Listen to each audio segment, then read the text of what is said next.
Parang biglang nawala yung aswang ah. Yun. Parang mayroon nang huli ng manok ah. Sa taas.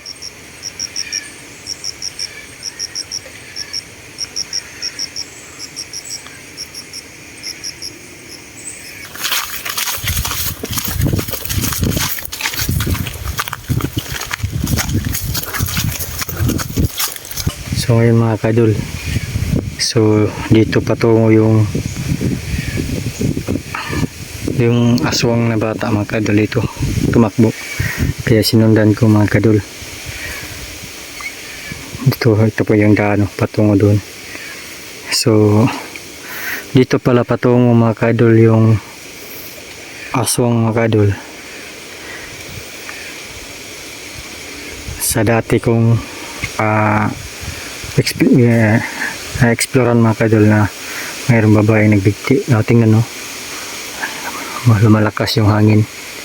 So wala tayo sa tuktok ng bundok, pero hindi pa ito mataas mga kadol, pero ang dami yung malakas yung hangin at malaking puno.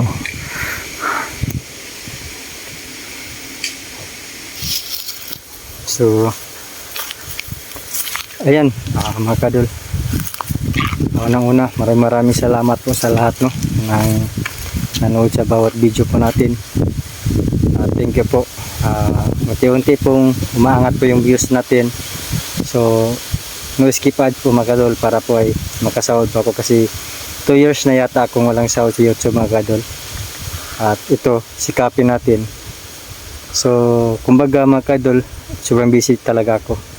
So galing pa ako sa trabaho, pagkatapos sumakyat din ako ng bundok, naglilinis po ako ng niyog doon sa amin. So ngayon yung nakita ko kagabi yung aswang, at dito yun patungo.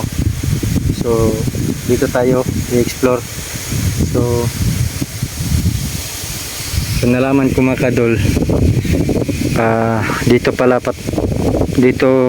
ko dati nag-explore na maraming puno kahoy at napakatahimik at sobrang hilan talaga, no?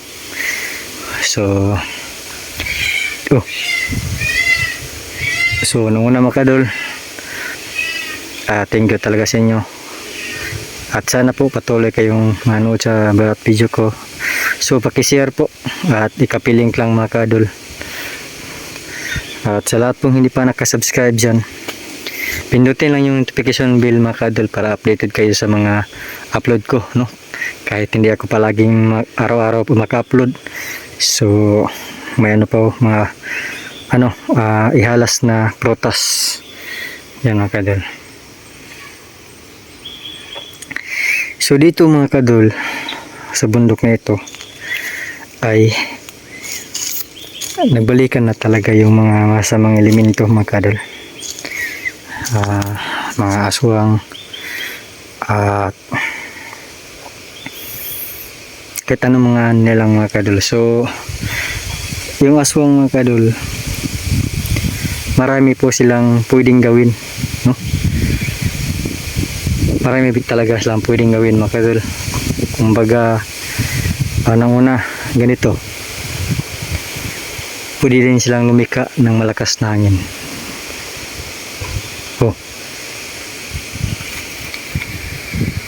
Mayroon na tayong busis na dinig.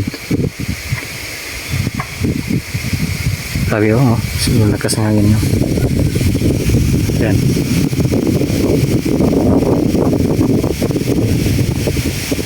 Tingnan niyo mga kadol. Pero dito lang sa paligid ko lang ang malakas na hangin, no? Dito lang talaga yung malakas na hangin mga kadol. Dito lang sa paligid ko. So siguro mayroon pong mga kampo dito sa bahay ng aswang. So iba-iba talaga mga kadol, no? Unang-una yung aswang mga kadol,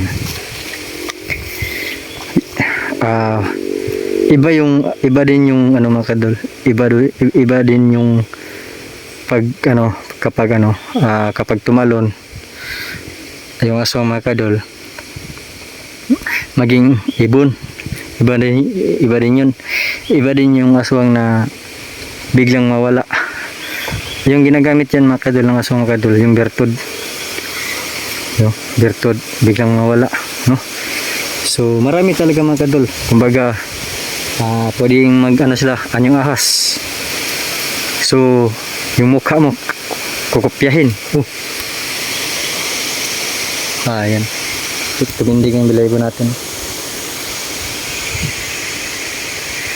So ganito mga kadol, hindi pa sila mo lumalabas kasi may araw pa. Pero nakano lang yan siya, nakapansin, no? So yan, mag-ingat kayo palagi at shoutout sa inyong lahat mga kadol. So sikap lang po tayo dito. Kahit sobrang mga kadol, kahit sobrang sobrang busy at kapoy na mga kadol, pero patuloy pa rin tayo sa pag-explore kasi marami pang mga viewers na nanonood sa mga video ko, no? Kahit unang-una mga upload mahina, no? Pero pag abot ng 2 weeks o 3 weeks, no? Biglang tumaas. So malapit na po umabot ng 1K, no? So kapag ganyan mga kaidol, at hindi lang i-skip yung ads, parang makasahod ako kasi makaipon, siguro mga 6 na buwan mga kaidol, makasahod na ako.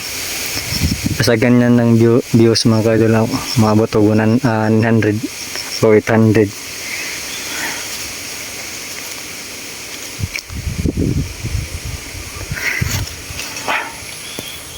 So parang may tao dyan mga kadol, parang patungo sa akin yung tao. Siguro mayroon niyang bahay.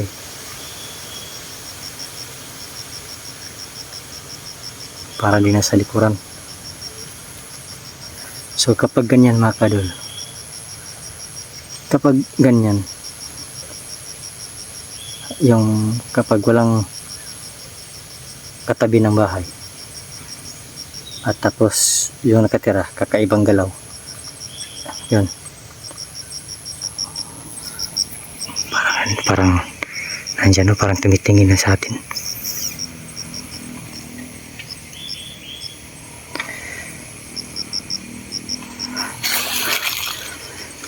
Parang biglang nawala yung aswang. Yun, parang mayroon ng huli ng manok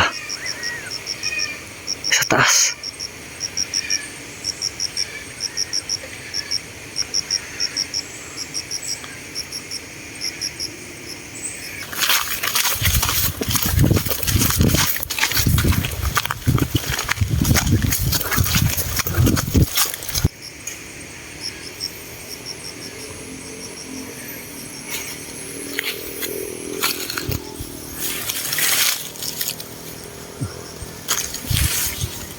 Parang doon.